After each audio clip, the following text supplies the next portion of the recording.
تو سلامت رہے۔ حدیث میں نبی کریم سرور دو عالم صلی اللہ علیہ وسلم نے یہ حکم دیا کہ جب بھی دو آدمی کہیں سفر کر رہے ہوں، چھوٹا سا سفر کیوں نہ ہو، تو اپنے میں سے ایک کو امیر بنا لیں۔ امیر بنائے بغیر ایک دوسرے کو، دو آدمیوں کو سفر نہیں کرنا چاہیے، امیر بنا لیں تاکہ سفر کے جملہ امور اور انتظامات اور اس کی پالیسی وغیرہ وہ امیر کے فیصلے کے تابع ہو۔ امیر نہیں بنائیں گے تو ایک بدنظمی قائم رہے گی۔ تو جب ایک چھوٹے سے سفر میں اللہ کے رسول صلی اللہ علیہ وسلم کی ہدایت یہ ہے کہ چھوٹا سا بھی سفر کرنا ہو تو کسی ایک کو امیر بنا لو، تو یہ زندگی کا اتنا طویل سفر جو ایک ساتھ گزارنا ہے، اس کے اندر یہ کیوں ضروری نہیں ہوگا کہ کسی ایک کو امیر بنایا جائے انتظاماً، تاکہ وہ بدنظمی پیدا نہ ہو، انتظام قائم رہے۔ اس انتظام سے قائم کرنے کے لیے کسی ایک کو امیر بنانا ضروری ہے۔ اب دو ہی راستے ہیں، یا تو مرد کو امیر بنا دیا جائے اس زندگی کے سفر کا، اور یا عورت کو بنا دیا جائے امیر، اور مرد کو مامور اور اس کا محکوم بنا دیا جائے۔ دو ہی راستے ہیں، تیسرا راستہ تو کوئی ہے نہیں۔ تو اب انسانی خلقت اور فطرت اور قوا اور صلاحیتوں کے لحاظ سے ویسے بھی ایک اگر عقل عام کے تحت بھی آدمی سوچے تو نظر یہی آئے گا کہ اللہ تعالیٰ نے جو قوا مرد کو عطا کیے ہیں، بڑے بڑے کام کرنے کی جو صلاحیت مرد کو عطا فرمائی ہے، جو قوت اس کو عطا کی ہے، جو صلاحیتیں اس کو بخشی ہیں، وہ عورت کو نہیں بخشی۔ لہذا اس عمارت اور اس سربراہی کا کام در حقیقت مرد ہی صحیح طور پر انجام دے سکتا ہے۔ اور سب سے بڑی بات یہ ہے کہ بجائے اپنی عقل سے فیصلہ کرنے کے، اس سے پوچھا جائے جس نے دونوں کو بنایا کہ آپ نے ان دونوں کو سفر پر روانہ کیا ہے، تو آپ ہی بتائیے کہ کس کو امیر بنائیں، کس کو مامور بنائیں۔ تو سوائے اس کے فیصلے کے کوئی اور فیصلہ کسی کا بھی، خواہ وہ کتنی ہی وہ ظاہری عقلی دلائل کے ساتھ آراستہ ہو کر آیا ہو، وہ اللہ کے فیصلے کے خلاف کوئی فیصلہ قابل قبول نہیں ہوتا۔ تو اللہ تعالیٰ نے یہ فیصلہ کرا کہ مرد قوام ہیں، حاکم ہیں، منتظم ہیں، امیر ہیں اس زندگی کے سفر کو طے کرنے کے لیے۔ یہ فیصلہ اللہ تبارک و تعالیٰ نے فرما دیا۔ اگر اس فیصلے کو مانتے ہو اور اس کو صحیح جانتے ہو تو بے شک تمہاری شہادت ہے، مان لو۔ نہیں مانتے، خلاف ورزی کرتے ہو اور اس کے ساتھ بغاوت کرتے ہو تو تم جانو تمہاری زندگی جانے، زندگی خراب ہوگی، ہوتی رہے گی، ہو رہی ہے۔ جن لوگوں نے اس فیصلے سے بغاوت کی اس کا انجام دیکھ لیجئے کیا ہوگا۔ تو اللہ تبارک و تعالیٰ نے یہ فیصلہ کیا، یہ زندگی کے سفر کا امیر مرد ہے، عورت نہیں۔ اس کو حاکم بنایا، منتظم بنایا، امیر بنایا، عورت کو مأمور بنایا۔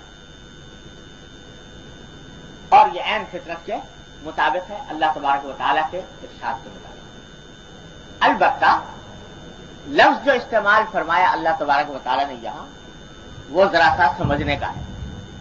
لفظ یہ نہیں کہا، نہ امیر کا لفظ بولا، نہ حاکم کا لفظ بولا، نہ بادشاہ کا لفظ بولا، بلکہ لفظ استعمال کیا قوام۔ قوام کے معنی جیسے میں نے عرض کیا تھا کہ جو شخص کسی کام کا ذمہ دار ہو، تو اس کو ذمہ دار بنایا۔ اور ذمہ دار ہونے کے معنی یہ ہے کہ اس کی یعنی بحثیت مجموعی اس زندگی کے سفر کی پالیسی وہ طے کرے گا اور اس کے مطابق کام چلایا جائے گا۔ لیکن یہ معنی نہیں کہ وہ آقا ہے اور یہ کنیز ہے، یا وہ آقا ہے اور یہ نوکر ہے، یہ خادم ہے، بلکہ امیر اور مامور، حاکم اور محکوم کا رشتہ ہے۔ اور امیر کا تصور اسلام میں یہ نہیں ہے کہ وہ تخت پر بیٹھ گیا اور حکم چلا رہا ہے۔ امیر کا تصور یہ ہے کہ سید القوم خادم ہوں، قوم کا سردار ان کا خادم ہوتا ہے۔ میرے والد ماجد رسول اللہ صلی اللہ علیہ وسلم سنایا کرتے تھے واقعہ کہ فرماتے تھے کہ ایک مرتبہ ہم دیوبند سے کہیں سفر پر جانے لگے تو ہمارے حضرت والد صاحب کے استاد تھے دارالعلوم دیوبند کے مشہور عالم حضرت مولانا اعزاز علی صاحب رحمۃ اللہ علیہ، جو شیخ الادب کے نام سے مشہور۔ تو وہ سفر میں ساتھ تشریف لے جا رہے تھے۔ تو جب ہم اسٹیشن پر پہنچے اور گاڑی کے آنے میں دیر تھی تو مولانا اعزاز علی صاحب رحمۃ اللہ علیہ نے فرمایا کہ بھئی حدیث میں ہے کہ جب کہیں سفر میں جاؤ تو کسی ایک کو اپنا امیر بنا لو، تو کسی کو بنا لو امیر۔ بھائی صاحب فرماتے ہیں کہ ہم شاگرد تھے، وہ استاد تھے، تو ہم نے کہا کہ حضرت امیر بنانے کی کیا بات ہے، امیر تو بنے بنائے موجود ہے۔ کہا کہ کون؟ فرمایا کہ امیر آپ ہیں، ہمارے استاد ہیں، ہم شاگرد ہیں، تو لہذا آپ ہی امیر بنیں۔ فرمایا کہ اچھا مجھے بنانا چاہتے ہو امیر؟ کہ جی ہاں حضرت، اور کیا ہو سکتا ہے، آپ کے سوا کون بن سکتا ہے؟ اچھا ٹھیک ہے، لیکن امیر کا ہر حکم ماننا ہوگا۔ امیر کے معنی یہ ہوتے ہیں کہ اس کی حکم کی اطاعت کی جائے۔ تو ویسا فرماتے ہیں ہم نے عرض کیا کہ جہاں ظاہر ہے جب امیر بنایا تو ہر حکم کی انشاءاللہ اطاعت بھی کریں گے۔ کہنے گے بس ٹھیک ہے، میں امیر ہوں، میرا حکم ماننا۔ اب جب گاڑی آ گئی، ریل آ گئی، تو جتنا سامان رکھا تھا اپنے ساتھیوں کا سب اٹھا کے اور سر پہ کوئی سر پر، کوئی ہاتھ، ایک ہاتھ میں کوئی دوسرے ہاتھ میں لے کے چلنا شروع کر دیا۔ ہم نے کہا حضرت یہ کیا آپ کر رہے ہیں، مطلب ہمیں اٹھانے دیجیے۔ کہا کہ نہیں، امیر کا حکم ماننا ہوگا، امیر بنایا تو امیر کا حکم ماننا ہوگا، مجھے اٹھانا ہے۔ اور وہ سامان لے کر اٹھ کے وہ آگے بڑھ کے چلنا شروع ہو اور کہنے لگے کہ اب جہاں کوئی مشقت کا کام آتا تو آگے بڑھ کر خود کرتے، اور خود کرنے کے بعد جب ہم کچھ بولنا چاہتے کہ دیکھو امیر ہے، امیر بنایا تم نے، امیر کا حکم ماننا ہوگا، لہذا میرا حکم مانو۔ تو کہ سارے سفر میں ان کو امیر بنانا ایک قیامت ہو گیا کہ اب ہر جگہ جہاں بھی کوئی مشقت کا کام آتا وہی آگے بڑھتا۔ تو امیر کا تصور اصل میں یہ ہے، آج امیر کا جب تصور ذہن میں آتا ہے وہ آتا ہے مغرب کا یا بادشاہوں کا یا بڑے سربراہوں کا، کہ جو اپنے مامور اپنی رعایا کے ساتھ بات کرنا بھی گوارا نہیں کرتا، تصور تو امیر کا وہ۔ لیکن جب امیر قرآن یا حدیث کسی کو بنائے تو امیر وہ ہے جو خدمت کرے، جو خادم ہو۔ تو امیر اگر بنایا تو اس کے معنی یہ نہیں ہے کہ وہ بادشاہ بنا دیا، وہ حکم چلایا کرے گا اور وہ دوسرے اس کے ماتحت ہو کر نوکر بن کر غلام بن کر رہیں گے۔ امیر کے معنی یہ ہے کہ بے شک فیصلہ اس کا ہوگا معتبر، لیکن ساتھ میں وہ فیصلہ ان کی خدمت کے لیے ہوگا، ان کی راحت کے لیے ہوگا، ان کی خیرخواہی کے لیے ہوگا، ایسا امیر کا۔ تو اس لیے ہمارے حضرت حکیم الامت مولانا تھانوی صلی اللہ علیہ وسلم فرماتے ہیں، اللہ تعالیٰ ان کے درجات بلند فرمائے، ایسی ایسی باتیں بتا گئے۔ فرماتے ہیں کہ مردوں کو یہ آیت تو بہت یاد ہوتی ہے کہ الرجال قوامون علی النساء، کہ مرد جو ہیں وہ عورتوں کے اوپر حکمران ہیں، حاکم ہیں، اور اس کی وجہ سے جب حاکم سمجھ لیا تو اب جناب حکم چلا رہے ہیں بیٹھے، اور اس میں ذہن میں یہ ہے کہ یہ اس کو ہمارا تابع فرمان ہر حالت میں ہونا چاہیے، اور ہمارا اور اس کا رشتہ جو ہے وہ گویا ایک آقا اور نوکر جیسا ہے، معاذ اللہ۔ لیکن فرمایا، حضرت فرماتے ہیں کہ یہ آیت تو یاد رہ گئی، لیکن ایک اور آیت بھی اللہ نے نازل کی ہے قرآن میں، وہ میاں بیوی کے بارے میں ہے، کہ فرمایا کہ ہم نے تمہارے لیے، حدیث میں ہے کہ قرآن شریف میں ہے کہ تمہارے لیے بیوی پیدا کی، اور وجعل بینکم مودۃ ورحمہ، وجعل بینکم مودۃ ورحمہ، کہ تمہارے درمیان دوستی کا تعلق پیدا کر، دوستی کا اور رحمت کا تعلق پیدا کر۔ تو حضرت فرماتے ہیں کہ بے شک مرد قوام ہے عورت کے لیے، لیکن ساتھ ساتھ دوستی کا تعلق بھی ہے۔ قوام ہے انتظامی طور پر، اور باہمی تعلق دوستی کا تعلق ہے، اس دوستی کے حاکمیت کا تعلق بھی ہے، دوستی کا تعلق بھی ہے۔ لہذا ایسا نہیں ہو سکتا کہ